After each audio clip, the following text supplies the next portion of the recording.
Agora, às 7h47, a gente vai para temas internacionais, porque o presidente dos Estados Unidos, Donald Trump, completa 100 dias desde que assumiu seu segundo mandato na Casa Branca em 20 de janeiro de 2025. Sobre o assunto, recebemos o professor da Universidade Temple e especialista em política dos Estados Unidos, Lucas de Souza Martins. Professor, bom dia, obrigado por nos atenderem.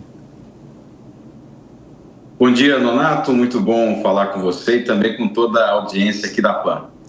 Professor, essa efeméride, né, de 100 dias de governo, que a gente sempre traz para novos governos, como é que o senhor vê esses 100 dias de Donald Trump, à medida em que ele focou muito aí no combate à imigração ilegal e muitas vezes até passando do ponto e exagerando nas deportações, mas também provocou uma mexida na economia mundial com o chamado tarifaço. E, por outro lado, nós tivemos uma pesquisa recente indicando que ele tem a menor popularidade entre os presidentes nos primeiros 100 dias em mais de 50 anos.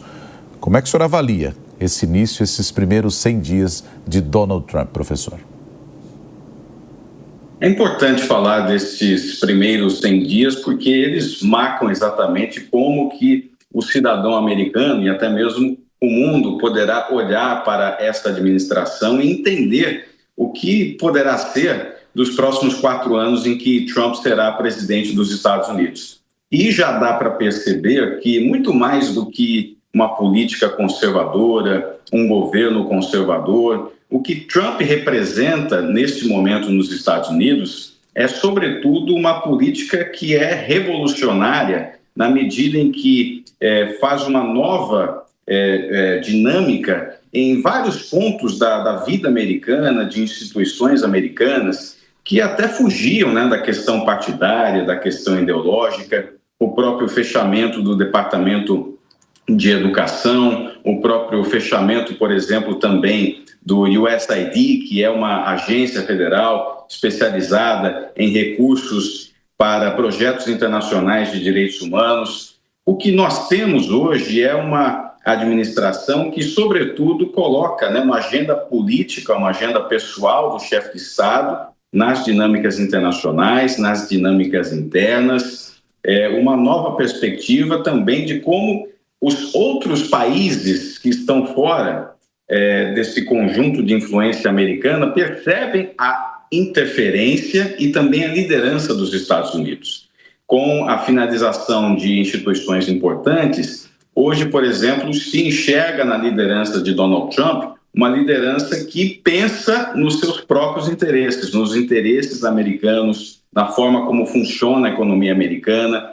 Hoje nós, por exemplo, com os tarifaços, temos a clara percepção de que o governo Trump é adepto de uma política extremamente protecionista, multilateralismos acabam enfraquecendo neste cenário. Isso também incentiva que outras alianças políticas, alianças internacionais se solidifiquem. Não é à toa que hoje o Brasil se movimenta com muito mais intensidade com relação aos BRICS. A própria visita do presidente Lula ao Vietnã também revela este interesse do Brasil, essa articulação do Brasil para também escoar a sua produção, uma vez que o Brasil também foi afetado pelo tarifaço do Donald Trump. Ou seja, o que nós temos hoje claramente é uma política muito mais do que simplesmente conservadora, é sobretudo revolucionária, porque altera elementos básicos que sempre foram tradicionais da política americana. Agora, professor, muito bom dia para você. Pensando um pouco no resultado dessas pesquisas recentes que mostram índices de desaprovação muito maiores do que a aprovação e principalmente em temas ligados à imigração, à inflação, à economia, o senhor acredita que Trump esteja perdendo um pouco da força, dessa tração, principalmente naquilo que ele mesmo tinha como um trunfo, que era a economia? Bom dia, Soraya. E, aliás, este tema foi o que colocou o Donald Trump mais uma vez na Casa Branca. Não foi a questão ideológica, não foi o discurso conservador. O que sobretudo, fez com que Donald Trump vencesse aquela disputada eleição de 2024 foi exatamente o tema econômico.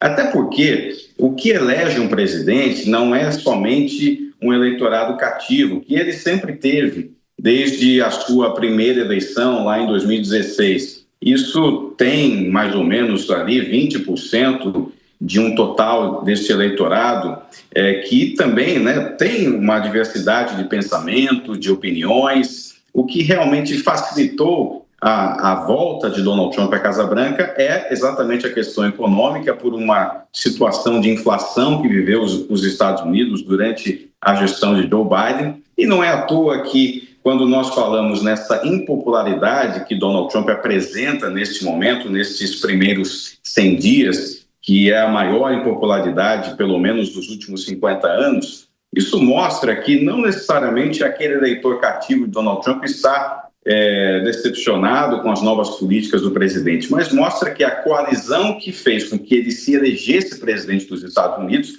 percebe e tem essa impressão de que a economia não trouxe resultados significativos. Os tarifaços, ao que tudo indica, trarão ainda mais inflação para o consumidor médio americano. Os preços nos supermercados continuam crescendo, vários produtos que vêm de outros países, até mesmo café, até mesmo produtos mesmo que estão no dia a dia do cidadão americano, começaram a crescer, começaram a ter um preço um pouco mais salgado, e isso, logicamente, acaba afetando este eleitor médio, não necessariamente ideológico, que elegeu Donald Trump, e isso, logicamente, acaba gerando este fator de impopularidade que o presidente tem de lidar neste momento. Pois é, e apesar disso, ele ainda soltou uma ontem, né, dizendo que é dono dos Estados Unidos e agora também dono do mundo, numa daquelas bravatas soltas pelo Donald Trump. Professor da Universidade de Temple, especialista em política dos Estados Unidos, Lucas de Souza Martins, muito obrigado pela entrevista, professor, um bom dia aí ao senhor. Obrigado, boa semana a todos.